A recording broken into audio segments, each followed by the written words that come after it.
back to Debating Metal. I'm your host, Kenneth Dean, the Dean of Metal, along with my co-host, Chris K. This week, we have another change of pace for you. Staying away from our head-to-heads and greatest hits episodes, we're diving into what we consider to be perfect or near-perfect albums with what we're calling front to back. As much as we love some albums, not all of them are great front to back. We've talked in depth about a lot of albums, and sometimes there's a track or two you just gotta skip. These collective 10 albums we love from beginning to end, and we're going to discuss what makes them the complete package. So last week we gave you Old Testament versus New Testament and our Big Four Testament albums. To hear what we had to say, download the episode from your favorite podcast platform, and don't forget to subscribe so you get our latest episode every time it comes out. So Chris, perfection? Or what? What are we discussing here with these albums? Well, to me, I gotta really think about what I define as like a perfect album. But there are certain albums that I can listen to beginning to end and have no will to skip a track. Like everything fits together, it's cohesive, it makes sense. And there are some albums that you love them, you think this is one of my favorite albums, but there might be a couple tracks on it you're just like, this is garbage, and I have no problem skipping it. These are the complete opposite, where I just feel like everything fits the bill, everything works together.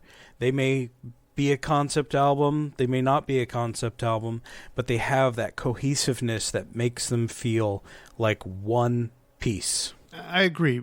The idea of an album being perfect is all about your opinion, my opinion, someone else's opinion. And, there's albums that we both agree on are as close to perfect as possible, but, I have a different opinion about certain songs on that album. You have a different opinion on that. And someone else might think, oh, that's a total crap song, and they may not think that song either belongs in the album or something like that. So this is the reason why we're calling it front to back, because this we know, we put it on a CD, we put it on a vinyl, whatever it is, however you want to absorb your music or listen to it on some streaming service, you're going to listen to the whole thing front to back.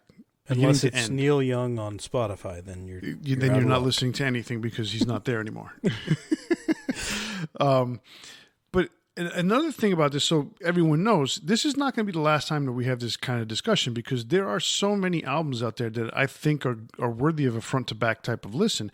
And this is right now, and I wouldn't even consider this my top 5, but there's probably 3 albums on here, maybe 4, that I would put in my top 10. Okay. I picked 5. I didn't pick it my top 5 or anything like that. These are just 5 that came to mind. Right. And exactly.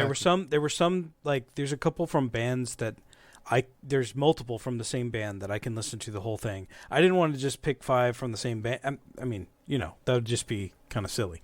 But, like, I think the variety helps, and these are just 5 that immediately came to mind, so that's worth talking about. Exactly. So let's get on with it. I picked 5, you picked 5, and we're going to go ahead and discuss. All right. So do you want to go first or do you want me to go first? Why don't you go first this time? Okay. So I'm going to put this in a manner of almost like a worst to first type of deal. So the first album I'm going to talk about is Twisted Sister's Stay Hungry, which is the album that got released in 1984. For me, at that time, that I was 15 years old when this album comes out. I'm working at summer camp, and that, We're Not Gonna Take It and I Wanna Rock are just all over the radio, and it's, all over MTV. And it's just that's the album that, everyone's listening to if you're into hard rock and heavy metal. I got the album and I thought, wow, this is really cool. I listened to the album front to back, 1 through 9. And I really, really, really enjoyed this album. I put on my notes here, 8 of the 9 songs are awesome to me. And in reality, I think all 9 are pretty damn good. So what's the one that didn't the one quite song measure up? And it's weird because it's not really that bad of an album. It's got a really it's not really that bad of a song. It's Don't Let Me Down, which has a very good hook to it. it's just one of those songs that to me gets lost. It's in the middle because side 2 starts with "I Want to Rock." It goes to "The Price," and then it goes to "Don't Let Me Down." Then there is what's this? "The Beast," and then "SMF." Right. So "The Beast" kind of slows everything down, but especially coming off of "Don't Let Me Down."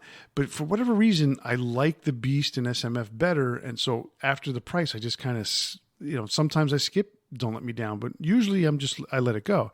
It's one of those weird things that's the one song that just doesn't completely do it for me on this album. But obviously it's not one you feel like you just have to skip or anything. No, it's not. It's not something that I have to skip. It's not something I go, nah, I don't want to hear that. I actually think it's got a really cool hook on it. It's just, to me, it almost seems slightly generic. Gotcha. But it's a great album. So I'm not as big on Twisted Sister. It just they're one of those bands that kind of missed my radar. I guess they were still around to some degree when I was a kid, but I don't know. They were a band that I just kind of missed. So I think I've maybe listened to this album 2 times in its entirety. I mean, obviously I've heard "We're Not Gonna Take It," "I Want to Rock," "Stay Hungry" I've heard a bunch of times. But this, like, listening to this in preparation, because we told each other what our picks were going to be this time. I don't remember ever hearing Horror-Teria before. I mean, I'm sure I did, but I don't know. It's pretty good. As far as a Twisted Sister album goes, I did kind of enjoy listening to it. The production, it's not bad. It's funny, some of the songs that, like the non-hit songs, the "Stay Hungry" itself, I liked "Burn in Hell." I thought that was pretty good. "The Beast." "Burn in Hell" is one of my favorite Twisted Sister songs. Yeah, that was a really cool one. That was definitely one of the best ones on the album. "The Beast" was cool. I can't 100% say I really remember SMF. And SMF is one of those songs where you hear it and you go, yeah, that's going to be an audience participation song. Yeah, because they say SMF and the crowd is saying SMF, and they probably they're saying "say sick motherfucker," and then there's "sick motherfucker" back and forth. So it's just one of those things. Like, for some reason, like, that type of song sometimes does not connect with me, so I just kind of zone out. And, I only had so much time to prepare for this, so yeah. So it's one of those things. But, like, it was funny, some of the songs that I thought, would be the defining aspects to me, because, "We're Not Gonna Take It" is obviously iconic. "I Want to Rock," same thing. "The Price," I like "The Price." That was a pretty cool song. But "Burn in Hell" surprised me, being one of my favorites on the album. "Stay Hungry," I always really liked that song. And those were, to me, more of the standouts, because I think they were really technically better songs. It's just "We're Not Gonna Take It" is like, it's an anthem. It is accessible to most people. So I guess there's that aspect of it too. But, I gained more of an appreciation for it, I guess. "We're Not Gonna Take It" is one of the most licensed songs of all time. Yeah. And I'm well aware. JJ French has no problem telling anybody within his circle that's the case. So anyway, what is your album, your first album that you're going to talk about?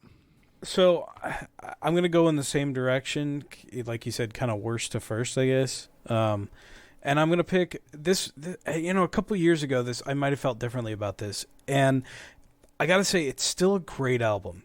That I do have a problem with it, and I'll go over that. But "War Eternal" from Arch Enemy.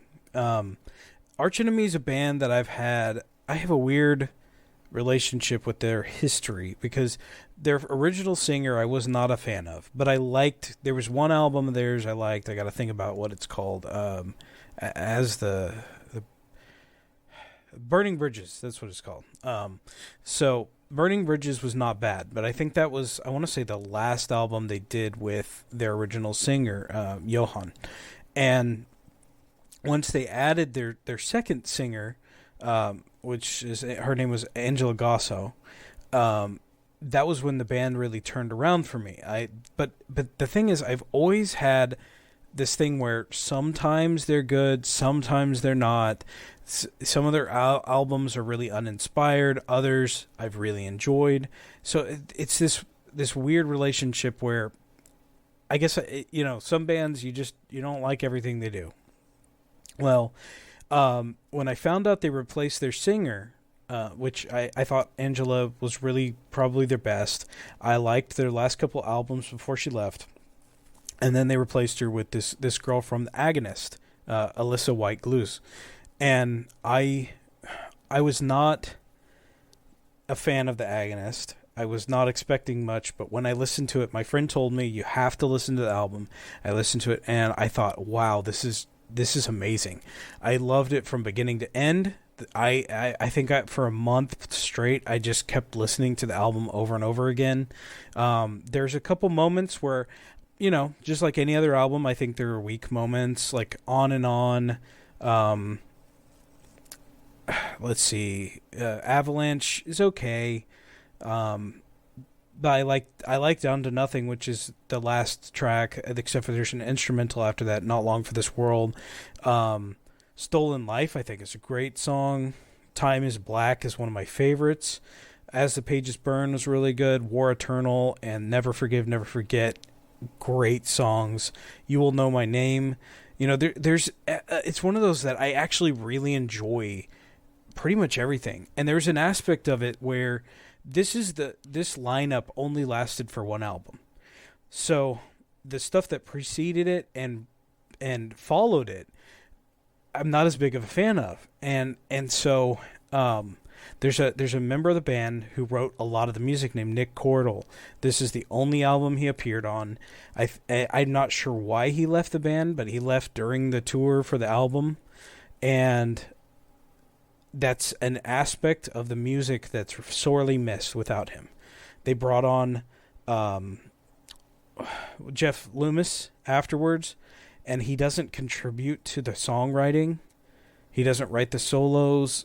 There's something that's very odd about the lineup. And then I have my problems with Alyssa, the singer. I think I've mentioned this on a previous episode. There, being an artist, and I know you're a photographer, we have rights to our products that we create. If you take a photo, that's your photo. Even if it's of somebody or a building or whatever, those are your photos. Those are your rights. There was a photographer that took a photo of Alyssa, and she posted it online as her usage. And he contacted her and said, you need to take this down or you can purchase it from me. And there was a whole debacle where she claimed that she owns it because it's a photo of her, and that's just not how things work, and really doubled down on it. It became very insulting. And it's one of those things, like when you are in this kind of situation, if you're a musician, you have you don't have to endear yourself to the audience. But it's best if you do, because they're the ones buying your products. They're the ones that are, giving you the ability to do what you do. So there was a portion of the fan base that was really upset by it, and it changed their view of the band. So this being one of my favorite albums of that year, this was 2014. I have a hard time with it because it is still an amazing album, and I do recommend listening to it. My personal opinions are mine, but this is an album that I can truly listen to from beginning to end. And despite having some issues with members of the band or something like that, I still think it's amazing. The whole issue that you have with Alyssa, it's funny because I totally agree with you in terms of the art or the artist thing and compensation and stuff like that. I mean, if I took a picture of her and she decided to use it somewhere, I would sit there and do the same thing that the other guy did. Say, listen, you need my permission. Just the permission in general. I mean, he didn't ask. Yeah, he basically just wanted to be credited for it. Exactly. I'm correcting myself and saying he did not try to say pay me for it. He said credit me because it's my art. Yeah, if I remember correctly, he was credit me, and then he kind of said, "Well, look, if you don't want to pay me, you can go ahead and just make a donation to some sort of charity or something like that." That's true. Yeah. And that's all. I mean, look, I just want credit. Like something happened with me recently. I took a picture of something, or I did something. Oh, that's right. I took a picture at the baseball tournament I was in October, right? And I gave the guy, said, "Hey, if you need pictures of the championship game, here you go." And he took my picture, put it in, and didn't give me credit. And I was kind of like, man, that's kind of messed up. I gave him the picture, so I wasn't expecting money or anything like that. But I wanted the credit. It was taken by so and so. I mean, hell, it says Kenneth Dean Photography on there. But Yeah. the funny thing is, there was another picture posted of a different game on a different newsletter that came out like the next day, and he gave credit to the photographer. I'm like, well, shit, he could have asked me, and I would have given him my name, But Yeah. it's kind of like, put the credit where credit is due. That's all that any of us really ask for in that. And speaking of the album, I'm not super familiar with this album. I'm not super familiar with Arch Enemy in general. I have listened to them. And before we started recording today, I did, we talked a little bit about the fact that, I did listen to some of the songs, and some of the songs were pretty cool, and some of the songs were just like, not for me.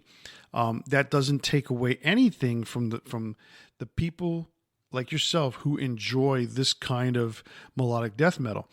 It is on the ear of the beholder, type of thing. Yes. Some stuff like the song War Eternal, I thought was really, really cool. There was some other stuff on there that I picked up that I said, oh yeah, this is not bad. Other stuff just seemed like it all just blended together because the pace at which the drummer was playing is just, it's all double bass all the time. And then, then there's blast beats that hit you for seconds, upon seconds upon seconds. And it's like, when's it going to change? So those kinds of things kind of almost turn me off.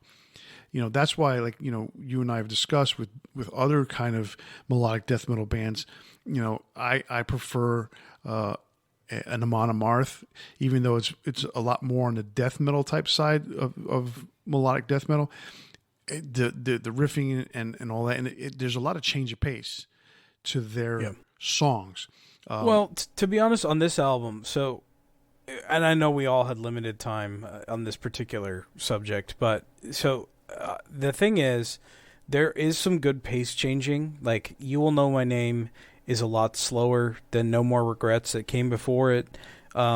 Stolen Life and Time Is Black also have, like, Time Is Black is a really complicated song and has some tempo changes in the song that are really good. And then as it gets to the end, Down to Nothing and Not Long for This World, those are slower songs as well. So there is some pace changing, but I understand, like, again, you didn't have a lot of time for this one. So I think it's definitely worth another listen. It's one that takes a couple times to really fully sink in, but, like, for instance, if you're going to pick one song to just try out, I definitely recommend Time Is Black. No, I'll definitely check it out. Definitely. All right. Well, that brings me to my next album. So for me, the next album is going to be Whitesnake Slide It In, which is their 1984 release. This is basically the transition of Whitesnake from a blues-based band to a, almost, if you want to put it this way, a hair metal band, an 80s band. This is the album. Yeah, this is the album in between, because even though, like, their big album 1987, which is actually technically self-titled, it's Whitesnake, but it's known as 1987 in parts around the world, so we'll just, either one is fine. That album is not necessarily glam metal, but it got lumped in that way because they all teased their hair and they were all this, but the music itself is not really glammy in comparison to, let's say, like a Motley Crue or Poison. Yeah. However, so this album, Slide It In, though, I caught it probably a couple years after it came out. But before the Whitesnake album came out in 1987. And for me, 9 of the 10 songs on this album are really, really, really good. I mean, they're awesome to me. Again, we talked about, it's not complete in terms of perfection, but it's as close to it for me as you could possibly get. When I say it's 9 out of 10 songs, when I look at the list of songs, the reason why is I'm trying to think of which title it is. I believe it's "Spit It Out." That one's it's got a weird intro, and I think it's "Spit It Out." I can't remember off the top of my head. That's a really repetitive one. Yes, it's the solo I think is probably the best part. I mean, right. John Sykes has some awesome solos. Exactly.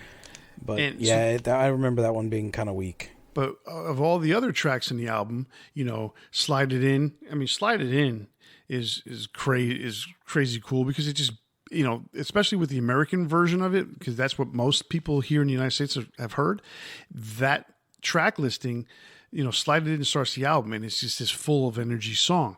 And then you got Slow and Easy. Slow and Easy is by far, hands down, my favorite Whitesnake song.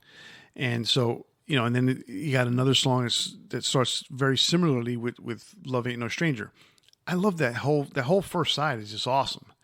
And then I can pick and choose if I wanted to rearrange stuff and maybe put Spit It Out towards the end. But I mean, I can listen to this album front to back any day of the week and be satisfied, even with Spit It Out in there. So that's how I feel about this album. And I know you have heard it and enjoy it yourself.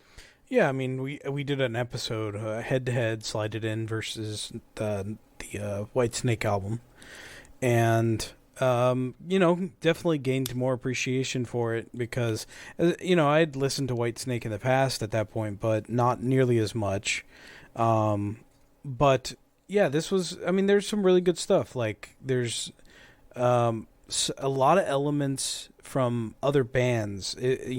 Like I think I mentioned it a lot in the episode. There were some songs that had like some ZZ Top influence. There's some that had some AC/DC, like Love Ain't No Stranger, Give Me More Time. They had some like AC/DC vibes as well. Slide It In is a great track. I think as a whole, I can't remember which way I went with choosing which I liked better, but like this was the period to me that represents like what I like about Whitesnake. And I do like some of the newer stuff. Like I thought Forevermore was a pretty good album. Stuff going forward. And David Coverdale is an amazing singer. His time in Deep Purple, Burn, what an amazing album. Yeah, like I think this is one of their strongest. I don't necessarily think I can just listen to it from beginning to end, but because there's a few, like Spit It Out, like you said, I think was kind of weak. What was the one that sounded kind of like Rolling Stones? Hungry for Love. I think it's Hungry for Love that you're talking about. Yeah, I mean it's all right. I just remember it feeling a lot like he's really trying to appeal to the American audience, and I think maybe that's a hindsight view, like because I know the situation, rather than listening to it like when you listened to it, where you picked it up when it first came out. So I mean, I think it's really good, and I think if you're gonna listen to or try to get into Whitesnake, this time period is probably the easiest to transition into and really find some great material. Absolutely. And if you're interested in hearing the head-to-head debate on Slide It In versus Whitesnake, it is episode 64. So check that out when you get a chance. So what's your album that you're picking next? So I'm going to go over another one that we've talked about before, and that was Clayman from In Flames. In Flames is another band that I've kind of changed my opinion on over the years, and it's mostly because they've changed styles. Pretty much all the members from this lineup are gone, except for the singer Anders, and Bjorn. He was a guitarist on this album.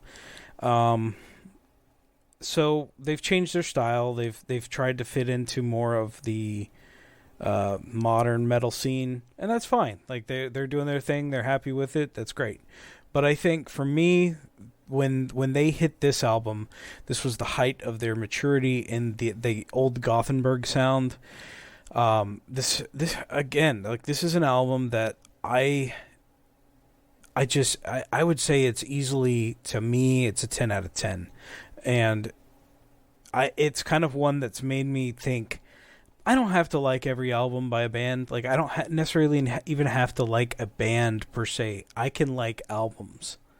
You know, if I say I'm a Van Halen fan, it's because I followed their entire career. I like 90% of what they did. For me, In Flames, even though this is one of my favorite albums of all time, I only really truly like about 10% of their career at this point.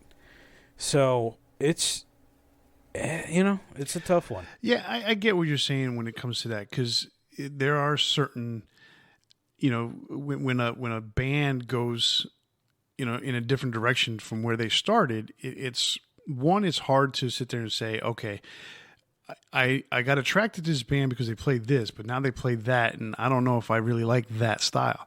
So you keep the first 2-3 albums because they're all in that style, the original style you liked, and then after that they go sideways. You're like, okay, I don't like anything after such and such album. I get that. Yeah, like I was a little disappointed, to be honest. We went to see Megadeth with Lamb of God. Was that last year? I guess it was last year, right? Yeah. And In Flames was supposed to be with them. They couldn't travel because of the bands. And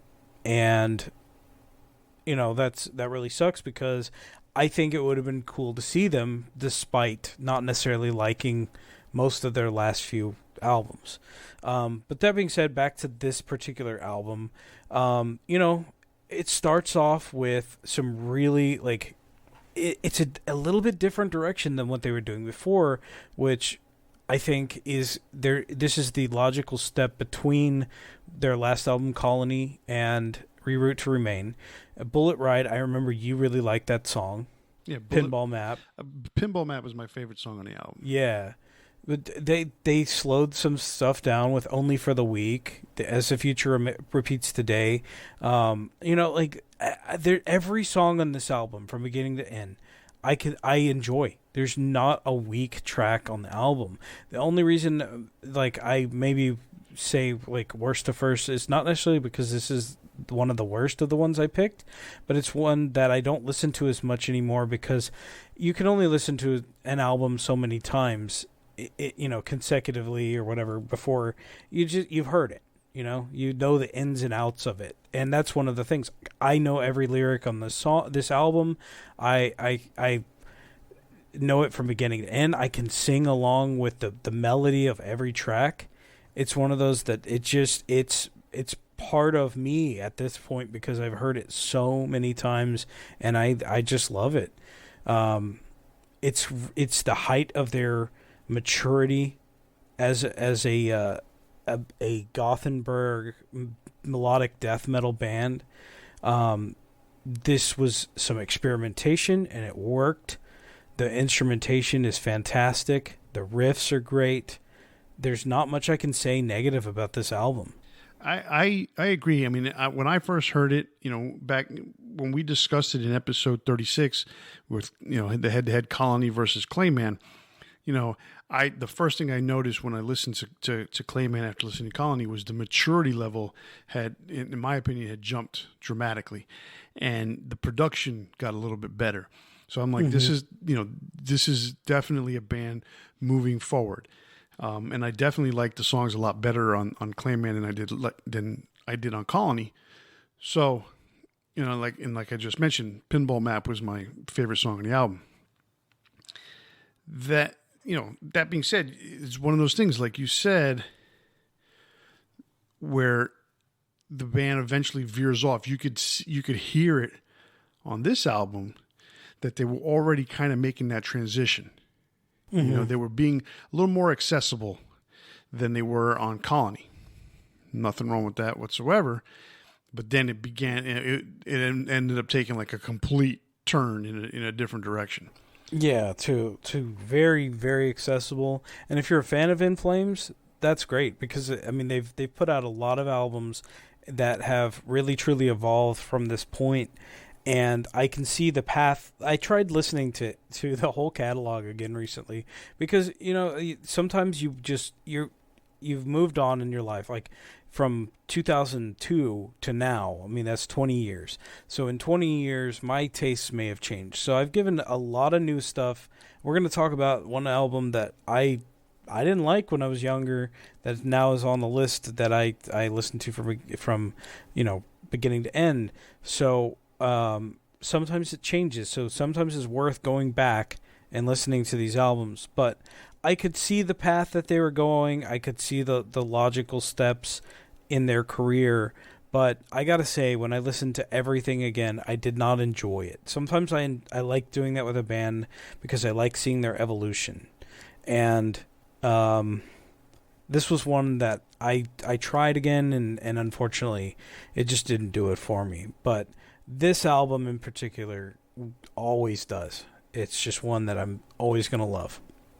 Hey, we have to love our albums, and that's for sure. Okay, so for me, my next album that I'm picking is going to be Guns N' Roses' Appetite for Destruction. So that album came out in 1987. And there's a theme here. These are all, spoiler alert, they're all albums from the 80s from me. So Appetite for Destruction, 1987. And I'm going to say it again. 11 of 12 songs are awesome to me. And the one song on this album that I really just, for whatever reason, have never gotten into, but I've listened to constantly when I listen to the album, is My Michelle. And I know that song back and front, just like any other song in the album. I just don't enjoy it as much. I'm not going to pick that song out when I want to listen to songs, and if I'm not going to skip it either, but I'm not going to pick it. If I'm going to sit there and pick songs off the album, I'm not going to automatically pick that song. I'll probably pick the other 11 songs first. Mr. Brownstone is one of my favorite songs from GNR. So, this album has a lot going for it. And for those who may or may not know, this is the number one selling album, this is the number one selling debut album of all time. It blew away Boston's record from the 70s a few years after it came out. And not only that, this is one of the best-selling albums in general of all time, having sold over 30 million copies worldwide. I mean, that's incredible for a debut album and just a regular album in general. So that's impressive. I mean, look, the songs on here, Welcome to the Jungle, It's So Easy, Night Train, Out to Get Me, Mr. Brownstone, Paradise City. I mean, that's all side one. It's like, what? Then you got My Michelle. You've got, Think About You. You've got, You're Crazy. What's it? Rocket Queen. I know there's a song I'm missing on here, but I mean, it's Sweet Child of Mine. Oh, sweet Child of Mine. That's a song between me and my wife. That's my wife's, calling card when it comes to Guns N' Roses, and this album's amazing. It's just absolutely amazing. I mean, there's not much bad, or if anything, that you can say about this album. I mean, it is so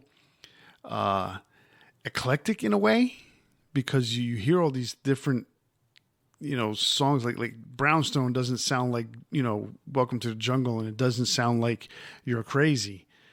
And You're Crazy, I have 3 different versions of that song. I have an acoustic, a full acoustic.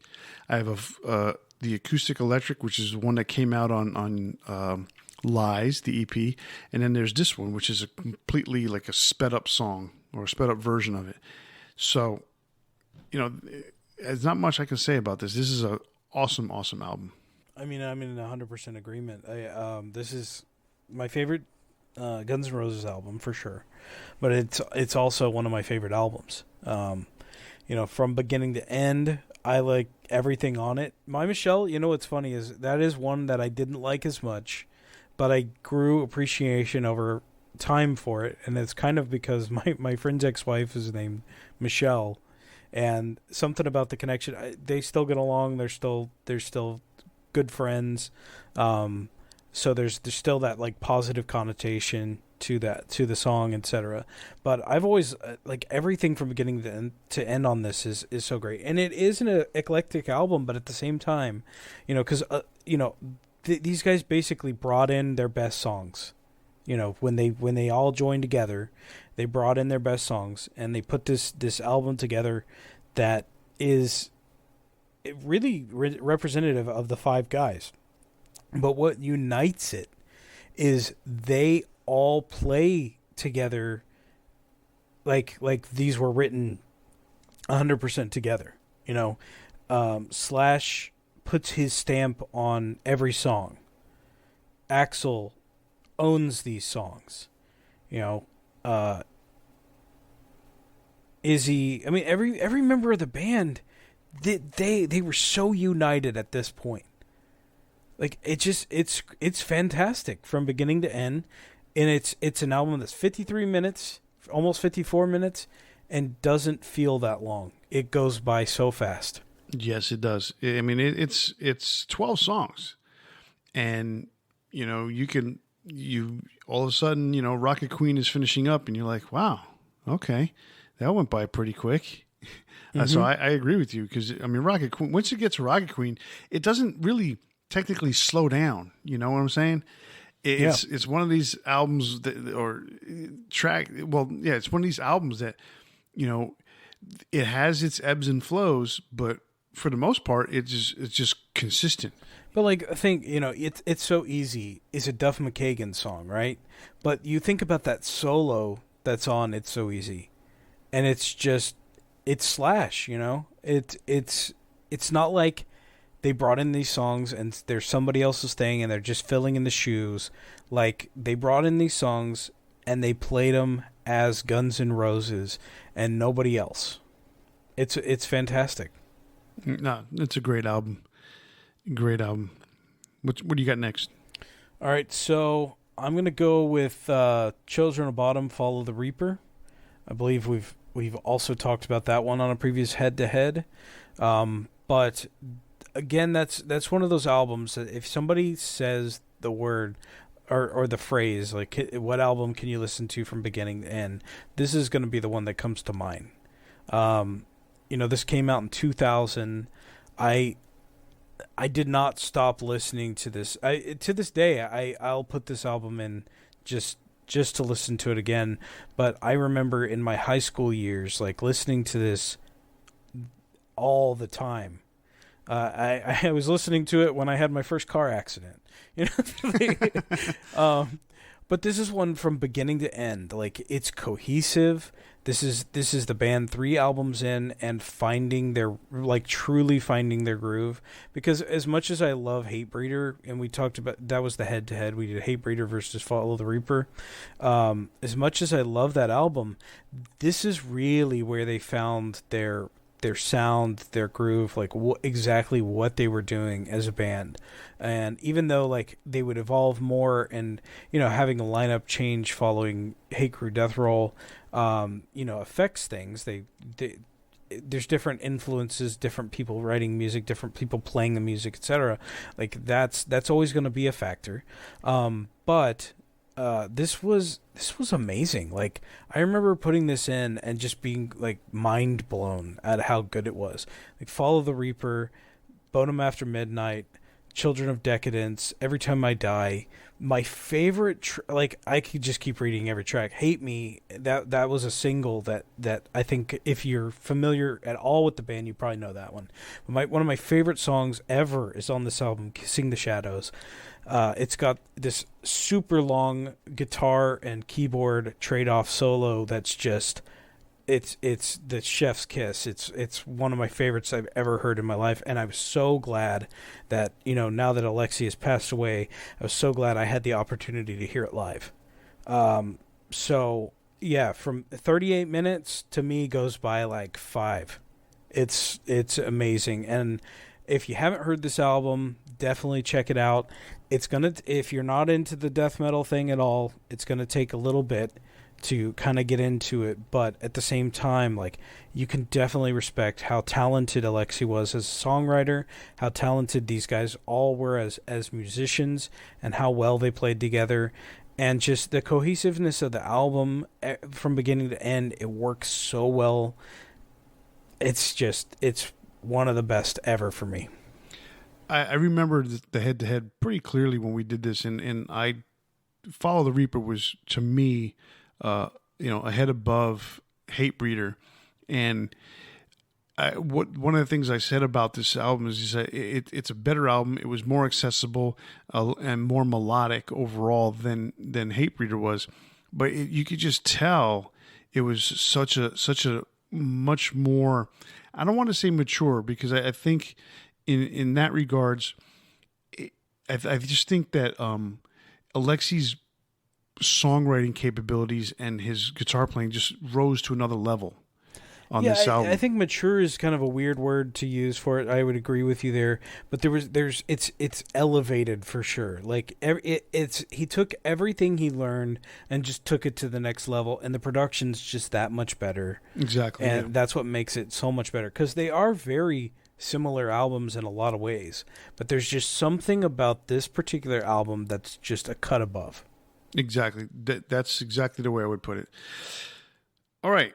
So my next album is Metallica's Master of Puppets, the 1986 release that saw Metallica begin to rise as their status, especially with their tour with Ozzy Osbourne. They really became well known across America to the American audiences, and that really began to set them apart. Besides the fact that they were just relentless in touring. So here's a weird thing. I say 6 out of 8 songs for me are awesome.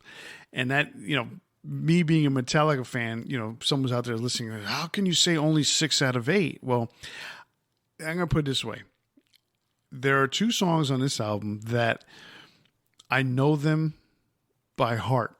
I know them. I know the words, I know the rhythms, I know the complexities. They're just not my favorite tracks on the album. And, I'm sure this is Metallica heresy for some people, but the thing that should not be, and Leper Messiah, just if I'm going to put the album in the songs in a certain order, those are going to be the last 2. It's just the way I feel about it. Other than that, I love this album. Master of Puppets is one of my top 3 Metallica songs. This is considered to be the greatest heavy metal album to a lot of people out there, a lot of fans, a lot of media. Just in general, it is considered to be one of the greatest albums of all time. And this was the first album to be selected by the Library of Congress for preservation in the National Recording Registry for being culturally, historically, or aesthetically significant. And that tells you something about this album. The album's awesome. I mean, it's just not much else I can say about it. Most everyone out there has heard it a million times. I mean, yeah, this is one of the first Metallica albums that I remember. Beginning to end, I agree. To me, I actually like all 8. Battery is an amazing opener. Master of Puppets is a masterpiece. The Thing That Should Not Be, I actually really like that song, especially like in its placement in the album, because it's that little bit slower track, right? It's kind of a slog. I think it's placed perfectly in the album, because it essentially, if you think about how the album goes, Battery of Puppets Battery of Puppets. Are you kidding me? Battery. That's a medley. Yeah, exactly. Battery is relentless, right? And it's breakneck. And in Master of Puppets, even though it's a fast song, is not as fast as Battery. And then Thing That Should Not Be, heavy and sludgy. And then you got Welcome Home. So the 4 songs on side 1 progress into, where it slows down all the way to Welcome Home. And at the end of Welcome Home, it kind of speeds back up, right? And then you go into side 2 and, you have Disposable Heroes. and Leper Messiah. Then it really slows down for Orion. But Orion is just such a masterpiece of an instrumental, and I appreciate that song so much more now than I did back when I was younger. I mean, when I was younger, I barely listened to that song, but now it's like I have to listen to it when I listen to this album.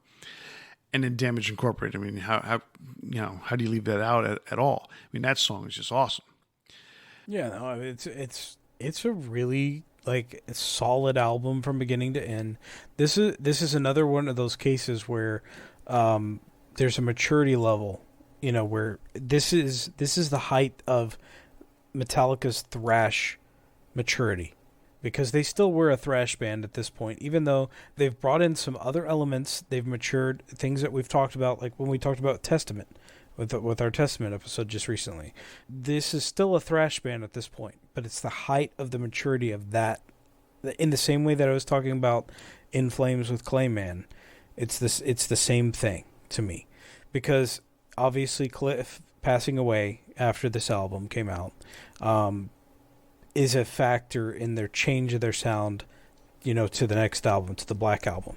I mean, not the Black Album, I'm sorry, to the Injustice for All, then to the Black Album. So you can see that kind of change in evolution, their sound. They're trying to figure out what to do without this huge influence on their sound. And this to me was like where Injustice for All kind of stands alone, even though I consider it part of that 4-album stretch of their thrash career. It does still kind of stand alone. The first album obviously has its own thing. Ride the Lightning and Master of Puppets kind of stand together, and then Injustice for All, and then obviously the Black Album and everything after that, right? But there's just something that's very magical about this album from beginning to end. Yeah, I agree with that. There is definitely something special about this album from beginning to end. Magic. And this one has Cliff's fingerprints all over it.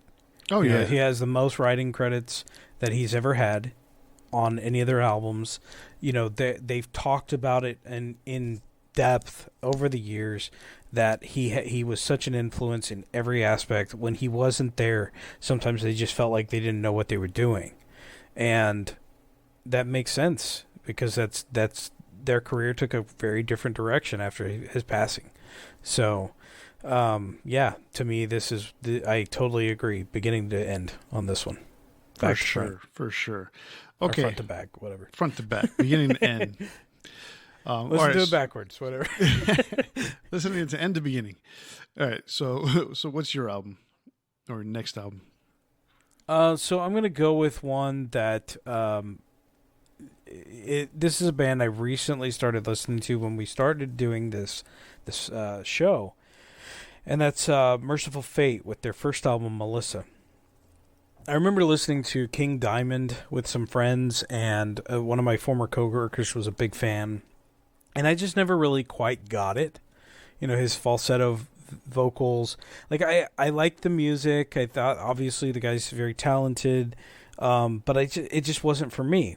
And then listening to Merciful Fate at your recommendation, I was like, man, I like this a lot more. And I was never a big fan of Metallica's version of the Merciful Fate songs. I thought they were okay, but it didn't just never resonated with me. So this was one that I could have potentially just completely missed out on my whole life had it not been for that one set of circumstances, right? And so I remember listening to this and just really enjoying it. I still listen to it a lot, where from beginning to end I can really just not skip a track. There's only 7 tracks on the album, but Evil, Curse of the Pharaohs, Into the Coven, At the Sound of the Demon Bell, Black Funeral, Satan's Fall, and Melissa. Melissa, I think, is probably the weakest, but it's an outro song, and it feels like an outro song because it's kind of wrapping up some of the elements of the album, because they're all there's some witchcraft stuff. Into the Coven obviously ties into Melissa. There's this, not pun intended, I guess, evil aspect of the whole album. And it's very cohesive. Like, and what I like about it too is that if you're not a big fan of the early King Diamond stuff where he's just doing falsetto all the time, he sings in several different octaves.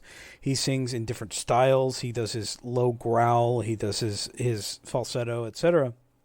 So there's a lot that, is in the terms of variety here. And the songs are just really well written. The riffs are really great.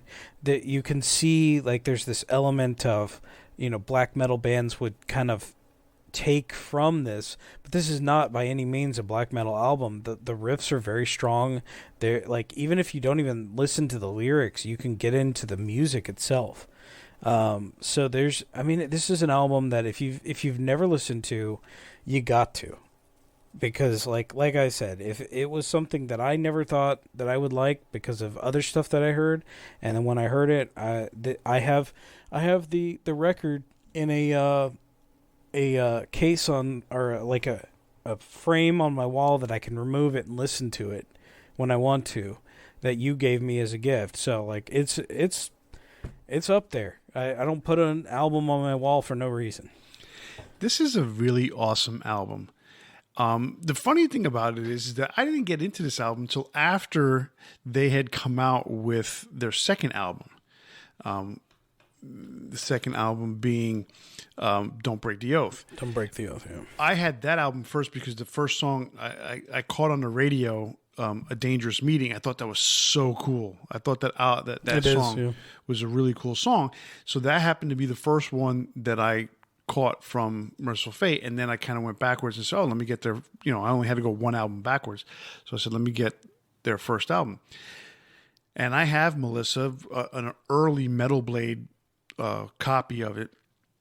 And it's funny because I really didn't get into this album right away. I actually kind of enjoyed A Dangerous Meeting more because I guess it was more...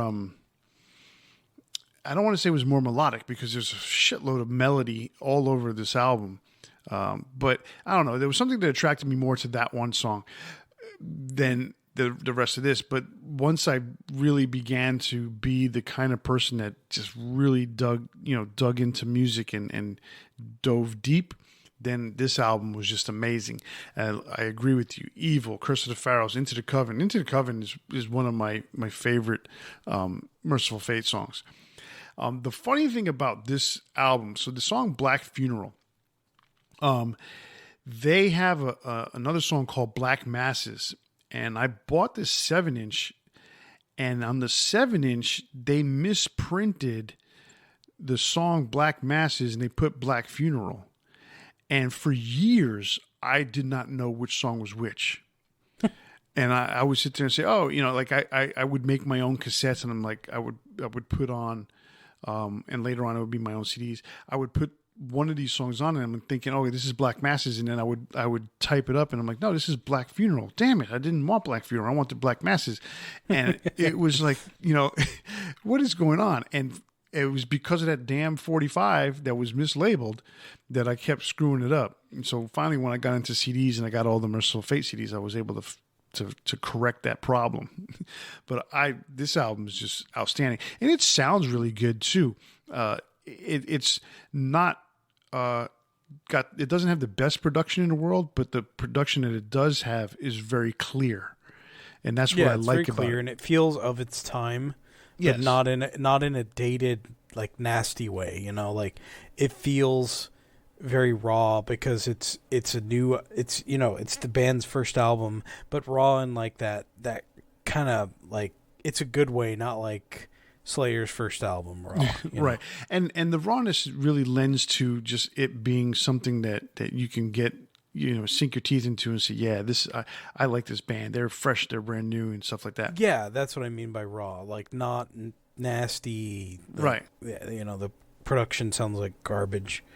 But it's because it sounds good for what it is, and it's very clean, like you said. You can hear every instrument and nothing's muddy, nothing steps over each other. It's all it's really good.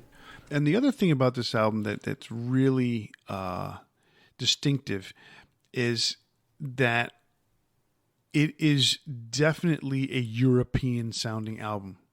You know, and you can tell that all the future melodic death metal bands took a key from this. There's just something about European style of writing, especially from the area that, you know, the Denmark area and those Scandinavian countries where a lot of the melodic death metal comes from. There is a very distinct sound that they have in their songwriting, and it comes out on almost everything they do. You know, like I'm almost thinking, like, you tell these guys try to write a song like this, and they probably can't do it because it's somehow, some way, it's going to end up sounding, you know, like this, a European style, and nothing wrong with that at all. You know, because I think that's awesome, because that is a particular sound that is their own. You know, like thrash, this is a completely different thing. You get what I'm saying? Oh yeah. All right, so. All right, so that was your second to last album. So I got my last album, and my last album is AC/DC's Back in Black.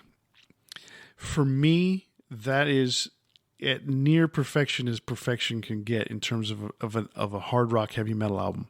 9 of the 10 songs are awesome to me. You and I have had this discussion before. I am not a big fan of the song "Let Me Put My Love Into You." That doesn't mean there's anything that anybody needs to take away from that song. It just doesn't. It just doesn't do it for me. And now here's the funny thing, and here's the reason. This might be the reason why. When I first got this album, I put it on. The first thing I put on was Back in Black. I put on side B first, because who the hell puts the title track on the first song on the second side? Okay, that title track is supposed to be the first song, right? Or so you think, right? So as a kid, I don't know. I'm just looking. I'm all excited to have this Back in Black. I put on Back in Black first. So for years, and I'm talking about years, I always thought that Back in Black was the first song on the album, and Let Me Put My Love Into You was the last song on the album. And that might be why that song doesn't resonate that much with me, because it was like, by that time, I was already like AC/DC'd out. You know, I'm 9 songs in, and I'm like, that's okay. Interesting.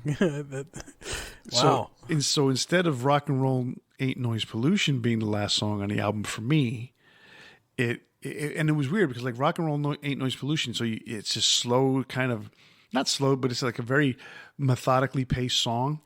It ends, and then it goes into Hell's Bells, you know, when I flip it over. And Hell's Bells, you know, there's this pace that picks up with side 2, you know, and you got Hell's Bells, Shoot to Thrill, What Do You Do for Money, Honey, Giving the Dog a Bone, and then you slow it down. To me, that was the end of the album, and that's really the reason why. That's funny. You know, it's the opposite, obviously, for me, because like Hell's Bells, Shoot to Thrill, What Do You Do for Money, Honey, Giving the Dog a Bone, Let Me Put My Love Into You. I think those are all great songs. Like, you know, you've got the whole first side that's just fantastic, and then it goes into Back in Black, and You Shook Me All Night Long. You Shook Me All Night Long is one of their best. I almost feel like it's like the penultimate song on the album in some capacity. And then you go to Have a Drink on Me, which I think is one of the weaker songs. Shake a Leg. They're all right. Like there's nothing wrong with them, but they could easily, like, those lyrics can easily fit on like the next few albums. They're all right songs. Like, they're better than some of the stuff that would appear on the next few albums, but like, you know, they're all right. And then Rock and Roll Ain't Noise Pollution to me is like, I'm gonna go take a nap. So, you know, it's the opposite for me, where like you got AC/DC'd out in the opposite way. So maybe that's what it is. Maybe that's why you don't like that song. I mean, it's funny because, you know, you get it, and you know, by this time CDs exist, and you're getting the track listing the way it's supposed to be. You know, Yeah. And the funny thing is, if you look at the back of the album, okay, that's the other thing. The songs are not listed in the correct order. They're just random. Really? Yeah. So that's the other thing about it, that, they're not listed in their regular order. Okay, so this is the track listing when you get the album and you look at the back cover. Back in Black is the first song. Hell's Bells is the second song. Shoot to Thrill, Giving the Dog a Bone. What Do You Do for Money, Honey? Rock and Roll Ain't Noise Pollution. Let Me Put My Love Into You. You Shook Me All Night Long. Shake a Leg and Have a Drink on Me. I mean, that shit's all ass backwards. Yeah. So that's the other thing. So when you see that, you say, okay, Back in Black is the first song. So when you open the record, you slide it out, and Back in Black, hey, you just put on the one that says Back in Black. Makes sense to me. So, I was all of 13 when I put this album on for the first time. So that's why. But all right, let's put it this way. Back in Black, okay? My favorite AC/DC song is on this album, Shoot to Thrill. The audio quality is just superior to most every album out there. It's one of the best sounding albums ever made. And again, number one selling hard rock heavy metal album of all time with over 50 million copies sold worldwide. And it is the number 2 best selling album of all time. So it flip-flops back and forth between that and the Eagles' greatest hits, because Michael Jackson has run away with the number 1 spot. But yeah, I mean, that's how amazing this album is. So yeah, I'm gonna agree. It's one of the best albums of all time. But if you want more opinion on that, definitely check out our AC/DC Worst First episode, where we go into depth on all of AC/DC's albums. Yeah, so that AC/DC Worst First episode wasn't that long ago. It was episode 82. It was actually, I think, the first episode of the new year or the last episode of last year. One of those two. I think old year. It came out on December 31st, so that's the reason why it blends both years. So, but yeah, check that out and listen to it. We definitely discuss a lot about Back in Black. All right, so what's your final album of the night? So I remember buying this album, and I listened to it one time, and I put it away, and I didn't listen to it probably for an entire year. And the reason being was I was just getting really into this band. I had listened to them before, but I just was super getting into this band, and I was enjoying every album so much that I was spending a lot of time listening to it. So when I listen to this, I still was in the mindset of going back and listening to the other albums because they were so good. So my pick is Judas Priest's Painkiller. And so keep in mind when I say I went back and listened to the other albums first, yeah, you have Screaming for Vengeance, Defenders of the Faith, and, everything that came before it. British Steel, yeah, Killing Machine, or what was the Hellbent for Leather was the U.S. edition. There's so many good albums before it. So I had picked up their whole catalog as I could find them, because this was back when, streaming was not really a thing. It wasn't a thing at all. iTunes was in its infancy, and most of the stuff that you could find was going to be in a Best Buy, or if you were lucky, still record stores that still exist. So I'm finding what I can, and at this point, I'm still listening to Screaming for Vengeance all the time. And I listened to Painkiller once, and I just wasn't in the mindset to listen to something new yet, because it was just Screaming for Vengeance was still on my mind. So a year goes by, I finally get to the point where I'm like, let me put this back in. I listened to it. It may not have been a full year, but whatever. It's hard to remember what happened that long ago.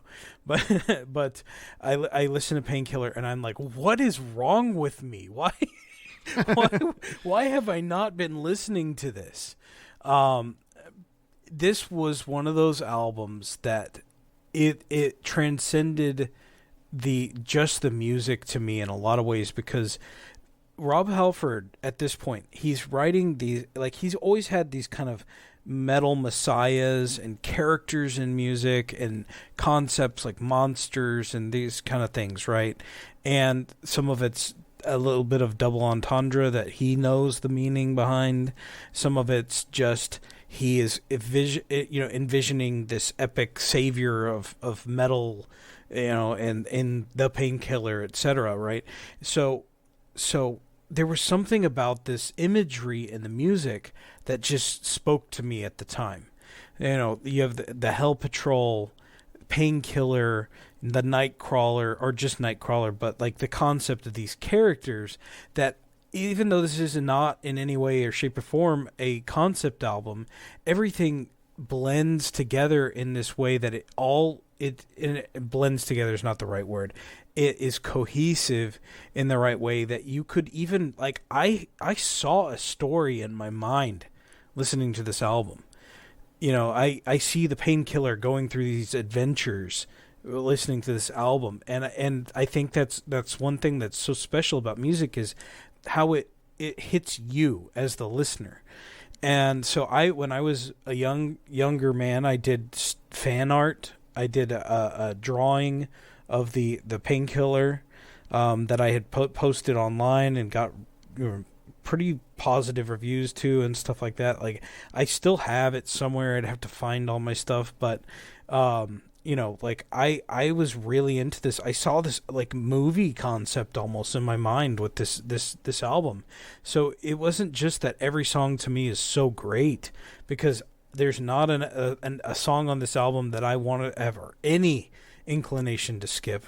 But there was so much more to it. Like, in the days of reading heavy metal and stuff like that, like, metal albums had that kind of vibe to me where I could picture these adventures and those kind of things, and I saw this in my mind as like a heavy metal style movie.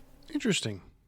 I can see that because I've had that same exact kind of concept, I guess you say, in my mind with certain things that I listen to, and you basically make this story in your mind about the songs, and especially if the songs blend together well, then you have this continuing story. They arc from song to song to song, and I completely understand where you're coming from with that. This album for me, what I enjoy it more now than I did back in the day, and the reason being is because I give it more of a chance now. What happened back then is it came out in September of 1990, and if I'm not mistaken, shortly after this album came out, I started working at the record store, and in Miami, and I ended up being in school full time, going to work at night, and then every other day going, doing school at night, and maybe sometimes school in the daytime. I had like this upside down kind of schedule. Like, I think it was like Monday, Wednesday, I had day school, and then Tuesday, Thursday, I had night school. And so then I was working the opposite schedule and working till midnight every night. So I just didn't have a lot of time to listen to stuff myself. I mean, I heard a shitload of stuff while I was at work, but it wasn't all metal, that's for sure. So this kind of got lost in the whole thing between that and Iron Maiden coming out with No Prayer for the Dying. I was like, ugh. So, this was a return to form for Judas Priest because they had just those 2 weak albums that had come out before that. I never really gave this a full-blown chance. Painkiller to me was just amazing song, blew my mind. And, All Guns Blazing blew my mind. Hell Patrol was great. And after that, I just kind of like it just kind of began to run together for me. Then again, as I mentioned in previous episodes, I usually get about 3 or 4 songs in, and then I have to, my journey ends from point A to point B, so I don't really get to listen to the whole thing in one shot. But eventually, which is something you've changed in the last few years. Because my ride's longer. But no, Between the Hammer and the Anvil is a great song. Touch of Evil is just an amazing song. I love that song. So there's a lot of stuff on here that I like.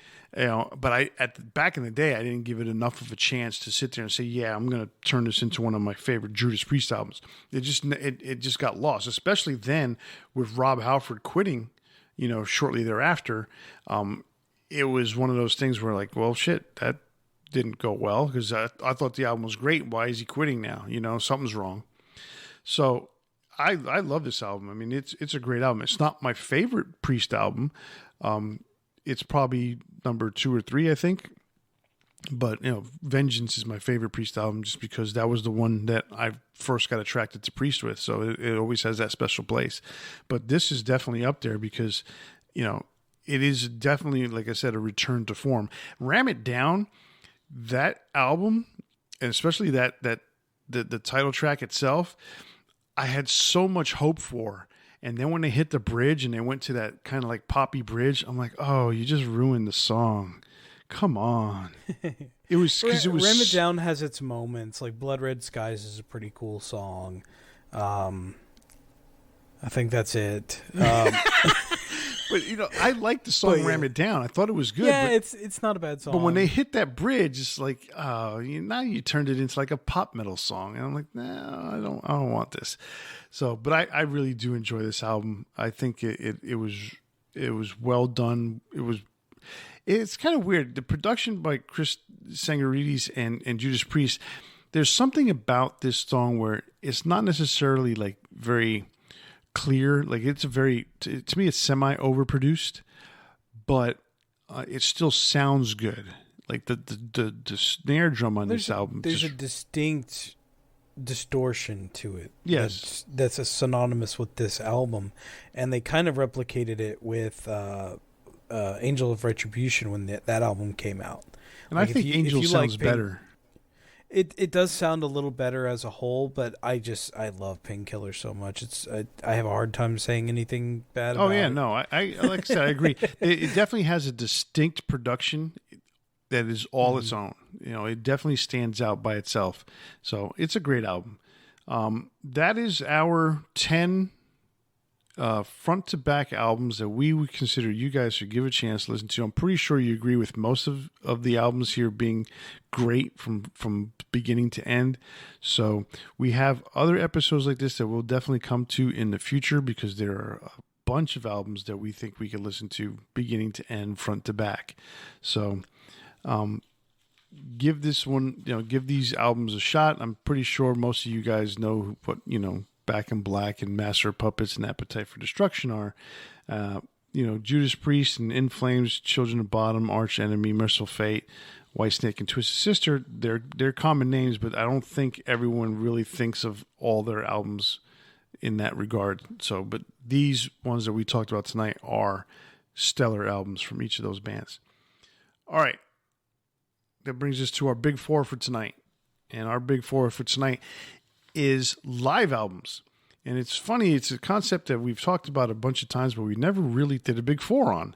So tonight, we did our big four Iron Maiden live albums. Yes, because they have like 27 live albums. Yeah. So tonight we got live albums here. I'm going to go first since you started off tonight's show. Or did I start off tonight's show? You started off, but right. Go ahead and go first because it just went in line. All right. The hell with it. I'll go first. All right. So my number 4, big four live album, Ozzy Osbourne, Speak of the Devil. This is the album that wasn't supposed to be, right? And so, it's the thing that should not be. Correct. Really, realistically, this was done at the last minute because Ozzy put his foot down and said that I'm not going to name an album with Randy Rhoads on it, Speak of the Devil. So they said, fine, well, you got to do something. So the band went out there and they booked 2 nights at the Ritz in New York, and they recorded all Black Sabbath songs. And yes, the production on this to me is super solid. I'm pretty sure a huge amount of it is studio work after the fact, but it is one of the best sounding live albums I've ever heard. I love it. You can hear Rudy Sarzo's bass clear as day. You can hear the drums are fantastically recorded. For the most part, it's almost like a studio album with an audience, and I think a lot of it has to do with studio trickery. But I love this album. Number 3 for me is the first album that I ever had that was a hard rock album or heavy metal, whichever one category you want to put it in. Kiss Alive 2. And again, there's another one of these studio trickery albums where there was a lot of stuff done post production, but the bottom line is this is a live album by Kiss. It is awesome. This is how I fell in love with Kiss, on this album. So there you have that. Number 2, Iron Maiden, Live After Death. Now we're getting to the nitty gritty here. Iron Maiden being one of my favorite bands, Live After Death is just a culmination of the Power Slave tour, or what do you call it? The World Slavery tour that they embarked on in '84 and '85. It is absolutely amazing. This highlights where Iron Maiden was at the time, and at that time they were the pinnacle of heavy metal bands in 1984, 1985. So this album is awesome, and the presentation, this double live album. I mean, the picture. They basically took the idea that Kiss had put on behind Kiss Alive 2 with, showing the bombs blowing off and all that on the Kiss Alive 2 gatefold.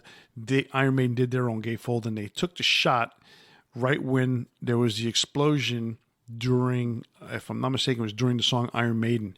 And it is, it's a beautiful picture. I mean, flashpots going off, fire, Iron Maiden jumping, all the guys, the band on there performing. It was great. I loved the whole presentation of Live After Death is awesome.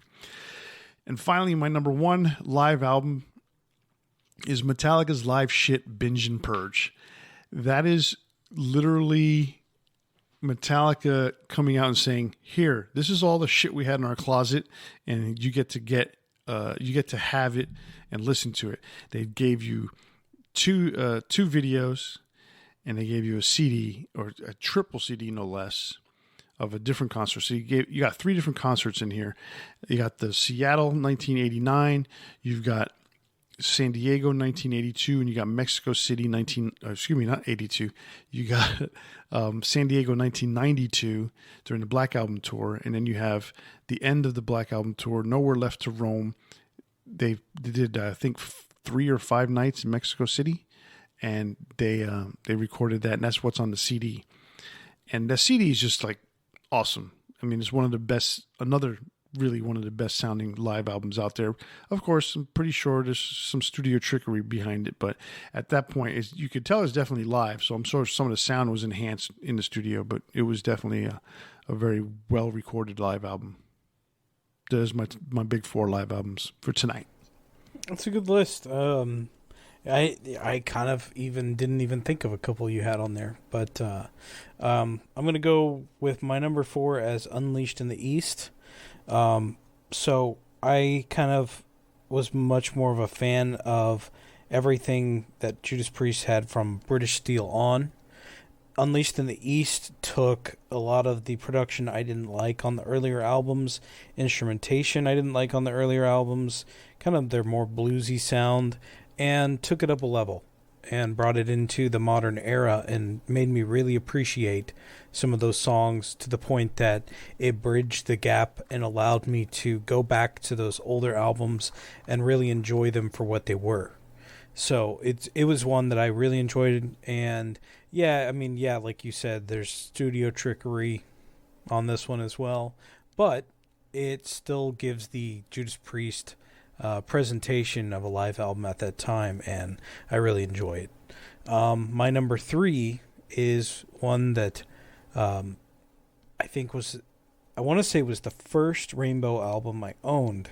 It may have been the second one, but On Stage from Rainbow. It's a short one, but what I love about it is it feels real, and it is real. It's one of those that it's the band playing, and it's truly the band. It's not anything, super highly produced afterwards.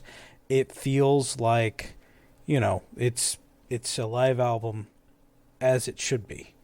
And what I really love is you can hear everything. It's not the best production that's ever existed, but that's kind of indicative of live albums, at least like truly live albums.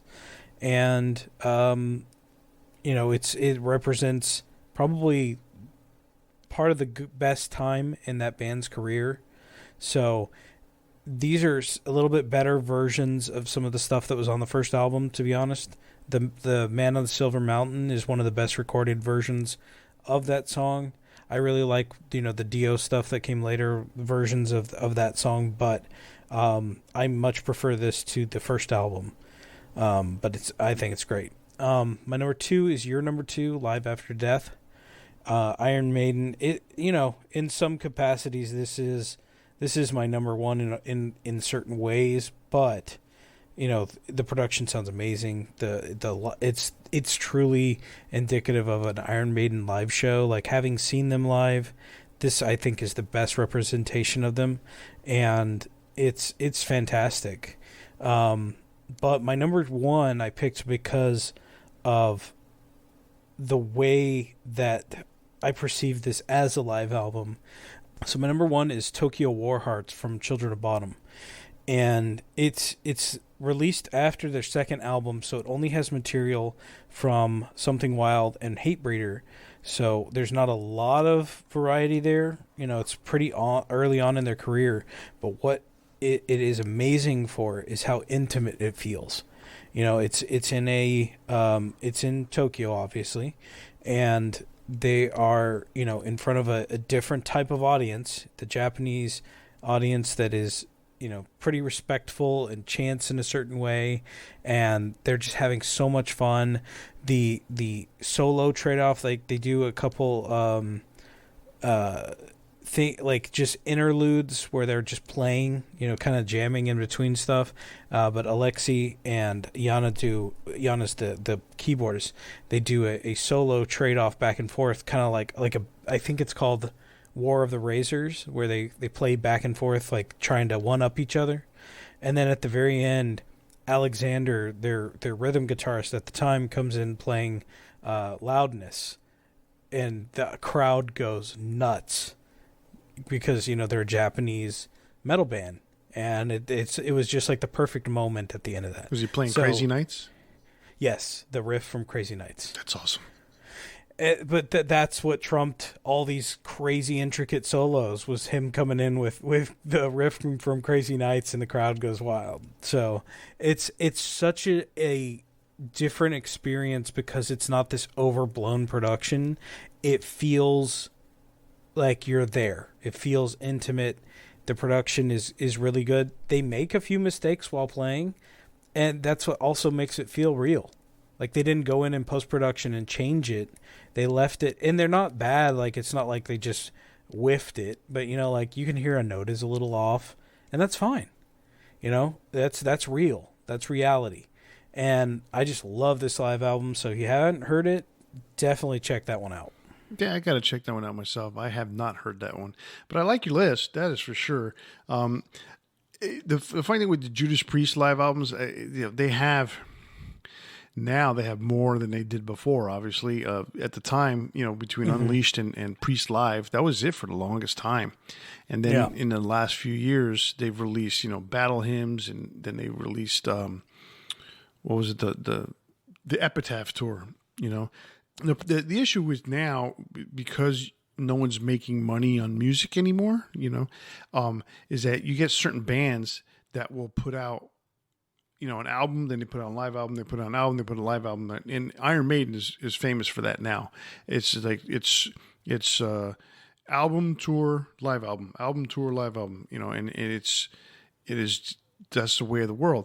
I wish Queensryche would do that. They haven't released a live album with Todd La Torre, and I would love it if they did, because just the set list is so different than what they used to do. I would love to hear a live album from them. So I'm surprised they haven't put one out. So. Yeah, for sure. All right, well, that is our Big Four live albums, and I cannot believe we hadn't done that one yet. And that's the end of this episode. So as a reminder, once again, if you like what you heard and you want to hear some more, check us out wherever you listen to your podcasts. Click subscribe, and we'll be there for you every week. That's right. And don't forget to leave us a message on Facebook, Instagram, or Twitter. If you catch us on YouTube, be sure to leave us a comment, or if you want to just send us an email, send it to debatingmetal@gmail.com. If you use Spotify, be sure to check out our playlist from all our greatest hits episodes. And remember to tune into the next episode where we spark up another exciting metal debate. On behalf of Kenneth and myself, stay safe, and remember, always turn it up to 11. See ya.